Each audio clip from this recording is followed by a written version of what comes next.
નમસ્તે. આજે આપણે બનાવવા જઈ રહ્યા છીએ ભરેલા શિમલા મરચાં. તો ચલો સામગ્રી જોઈ લઈએ. દાળિયા મેં 1/3 કપ દાળિયા અને 1/3 કપ શિંગદાણા લીધા છે. 2 ટીસ્પૂન ધાણા જીરું છે. પછી એમાં 5 ચમચી હિંગ છે. અડધી ચમચી હળદર છે. સ્વાદ અનુસાર મીઠું છે. ગોળ મેં 4 ટીસ્પૂન ગોળનો પાવડર લીધો છે, જેગરી પાવડર. લીંબુ મેં 1 લીંબુના ફાડા કરી લીધા છે અને એ લીંબુનો રસ લઈશ. મરચાં સ્વાદ અનુસાર તીખું કેટલું જોઈએ છે. મેં 3 મરચાં કટ કરી નાખ્યા છે અને શિંગદાણા પણ 1/3 કપ લીધા છે, જેને આપણે હવે એમાંથી શિંગદાણાને મેં શેકી લીધા છે અને એમાંથી આપણે છોતરાઓને અલગ કરી નાખીશું. અને હું તો ઘણીવાર છોતરાઓ સાથે પણ લઈ લઉં છું, જેમાં બહુ સ્વાદમાં ફરક પડતો નથી. છતાં પણ ન ગમતા હોય તો છોતરાઓને કાઢી લેવાના.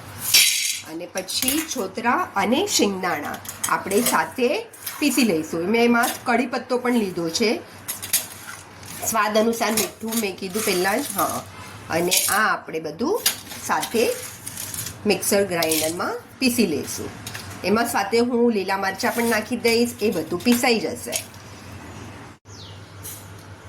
ઓકે, તો મારું પીસાઈને રેડી થઈ ગયું છે. જેને મેં શિમલા મરચાં 3 મીડિયમ સાઇઝના કેપ્સિકમ લીધા હતા, એમાં હાફ કટ કરી લેવાના છે અને બીને હલકા આમ હાથેથી અંગૂઠાથી આપણે જસ્ટ થોડુંક આમ કરીએ છીએ તો બધા બી અને આમ ઝટકી નાખવાના, એટલે બી નીકળી જાય છે બધા. અને 3 મીડિયમ સાઇઝના લીધા છે, એને હાફ કટ કરી લીધા છે.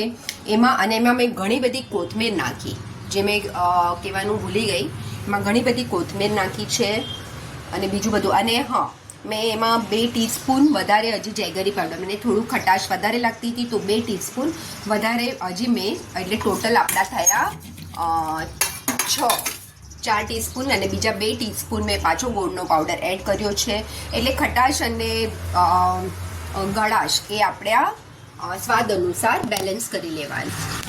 બસ, તો પછી આ લાસ્ટ બચ્યું છે, એને આપણે હું ભરી નાખું છું. અને અગર તમારું થોડુંક બચી જાય, મસાલો કદાચ બચી પણ જાય, તો એને આપણે ફ્રીજમાં વાટકીમાં ભરીને રાખી શકીએ છીએ. કોઈ બી એવા શાક હોય તેલવાળા, જેવા કે ભીંડા, રીંગણા જેવા શાક હોય, એમાં જ્યારે થવા આવે લાસ્ટમાં ત્યારે થોડુંક ભભરાવીને નાખો તો ભરેલા શાક જેવું લાગશે, તો એની સાથે પણ સારું લાગે છે. એટલે થોડું ઘણું બચી જાય તો કોઈ વાંધો નહીં. મારું જો થોડુંક બચ્યું છે, 2-3 ચમચી જેટલું, વધારે નથી. જે રીતે તમારે ભરવું હોય તો ઠીક છે, નહીં તો સાથે દબાવીને. હું બહુ દબાવીને એકદમ દબાવીને પણ નથી ભરતી ને એકદમ વધારે ઓલું પણ નથી કરતી, તો ઠીક છે. અને આપણે હવે કુકરમાં મારું કુકર રેડી છે. એમાં પાણી નાખી દીધું છે અને નીચે કાંઠલો છે, કાંઠલો રાખેલો છે. 1 સવા ગ્લાસ પાણી છે. એની પર આપણે આ કુકરની જાળી મૂકી દીધી છે. એના ઉપર આપણે આપણા કેપ્સિકમ મૂકી દેવાના છે, આવી રીતે.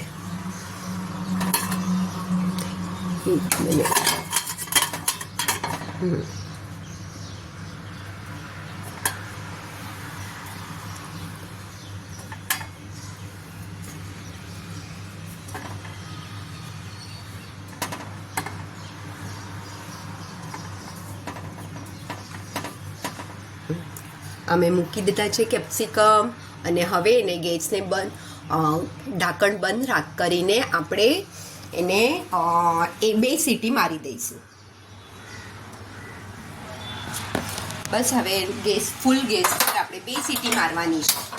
2 સીટી મારશું એટલે ગેસ બંધ કરી નાખવાનો છે. હવા નીકળી જાય એટલે ખોલી નાખવાના. આમાં કુકરને થતાં વાર નથી લાગતી, ફટાફટ 2 સીટી થઈ જાય છે, કારણ કે એમાં બધું જ રાંધેલું છે, કૂક્ડ છે, શેકેલું છે. અને એક ઓર દાળિયા, અગર આપણી પાસે દાળિયા ન હોય તો એના બદલે ચણાનો લોટ હોય તો એને શેકીને પણ યુઝમાં લઈ શકાય છે. તો હવે આપણા કેપ્સિકમ રેડી થઈ ગયા છે. એકદમ ગરમ ગરમમાં નહીં કાઢવાના, થોડાક ઠંડા થાય, હાથેથી હોલ્ડ કરી શકીએ એવા હોય ત્યારે કાઢી લેવાના. અને હવે આપણે એમાં વઘાર કરશું. મેં વઘાર માટે 1 પાવલી તેલ લીધું છે, એમાં મેં વઘાર કરી લીધો છે. અડધી 1 ચમચી જેટલી રાઈ છે. એમાં રાઈ, જીરું, થોડીક 5 ચમચી હિંગ અને પછી એમાં છેલ્લે ગેસ બંધ કરીને ફટાફટ તલ ભભરાવી દેવાના.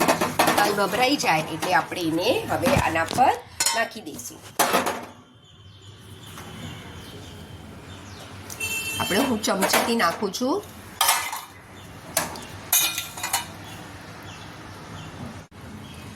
તો આપણા હવે ભરેલા કેપ્સિકમ, ભરેલા શિમલા મરચાં રેડી થઈ ગયા છે.